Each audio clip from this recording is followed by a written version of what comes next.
Howdy, y'all. Wanted to take a moment to read the letter from the 10 retired generals and admirals that say that Trump is a threat to our national security. And they wrote a letter in support of Kamala Harris for President of the United States. I did notice that when I did search for the actual PDF, the document, Trumpers and Russian trolls, they had actually put a PDF of military people for Trump. It just looks like a child put it together. There's no letterhead, there's no copyright, there's no formal indications anywhere that it's like a certified document of any kind. And you can tell the trolls got it to the top of the web search because it's absolutely suspect. It looks like a 12-year-old posted it, and then it looks like Russians pushed it to the top of the search engines. That's what we're up against. But anyway, I found the document, and I'm going to read it to you. If you guys trust me, go ahead and keep on listening. If you don't trust me, then go find the document yourself. But I figured I fucking hate reading sometimes, and sometimes I just want somebody to read to me. National Security Leaders for America, Statement of Support for Vice President Kamala Harris. Vice President Kamala Harris is the best and only president candidate in this race who is fit to serve as our commander-in-chief. She has demonstrated her ability to take on the most difficult national security challenges in the Situation Room and on the international stage, from rallying our allies against Russia's brutal invasion of Ukraine to standing shoulder to shoulder with our allies in the Indo-Pacific against China's provocative actions, to advancing U.S. leadership on space and artificial intelligence.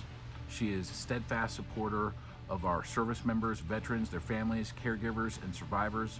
She has met with our service members all around the world, from NATO's eastern flank to the Korean DMZ.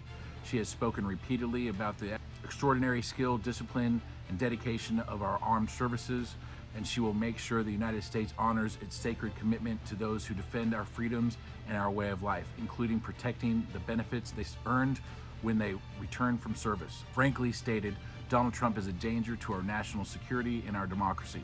His own former national security advisors, defense secretaries, and chiefs of staff have said so. He continually disrespects those who serve in uniform, including wounded warriors, prisoners of war, and those who have made the ultimate sacrifice. He disparaged fallen heroes as suckers and losers, and insulted the heroic service of late Senator John McCain. At his core, he does not understand selfless service and sacrifice, and he should never be allowed to again serve as commander-in-chief of the greatest fighting force in the world. He repeatedly fails to take responsibility for his own role in putting service members in harm's way. Without involving the Afghan government, he and his administration negotiated a deal with the Taliban that freed 5,000 Taliban fighters and allowed them to return to the battlefield. He left President Biden and Vice President Harris with no plans to execute a withdrawal, with little time to do so. This chaotic approach severely hindered the Biden-Harris administration's ability to execute the most orderly withdrawal possible and put our service members and our allies at risk. Nevertheless, President Biden, with the support of Vice President Harris, ended America's longest war, oversaw the largest airlift in U.S. history, and brought our troops home. Our service members and their loved ones deserve a president with the temperament and track record to serve as commander-in-chief, one who is willing to make tough decisions, who takes accountability, and who always has our back. That leader is Kamala Harris. Signed, Admiral Steve Abbott, United States Navy, retired. Brigadier General Stephen M. Anderson, retired. Major General Peter S. Cook, retired. General Larry R. Ellis, retired. Sergeant Major of the Marine Corps John L. Estrada, USMC, retired, former ambassador. Major General Randy Manner, USA, retired. Vice Admiral Dennis V. McGinn, retired, former Assistant Secretary of the Navy. General Lloyd W. Newton, United States Air Force, retired. Major General Marilyn Quagliotti. Rear Admiral Michael E. Smith, retired. But it's fucking wild that they try to convince us that our military is behind Trump. I don't care if they've got some uneducated teens to fucking get behind this guy based off half-truths and lies told by, senators and former presidents, but I'm not really too worried about like what an 18-year-old Marine has to say about this.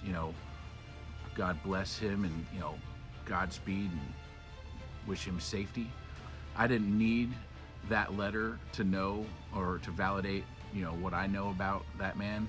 The men and women in uniform that have actually done the work, they know how much of a threat he is to us and the whole world. Because a lot of the information you're seeing is misinformation and half-truths. But I know that those 10 retired generals and admirals are legitimate. I know those people exist. As far as that Trump bullshit PDF, I have no fucking clue if that is fucking accurate. My guess, without fucking doing any research, my guess is that's a complete bullshit list.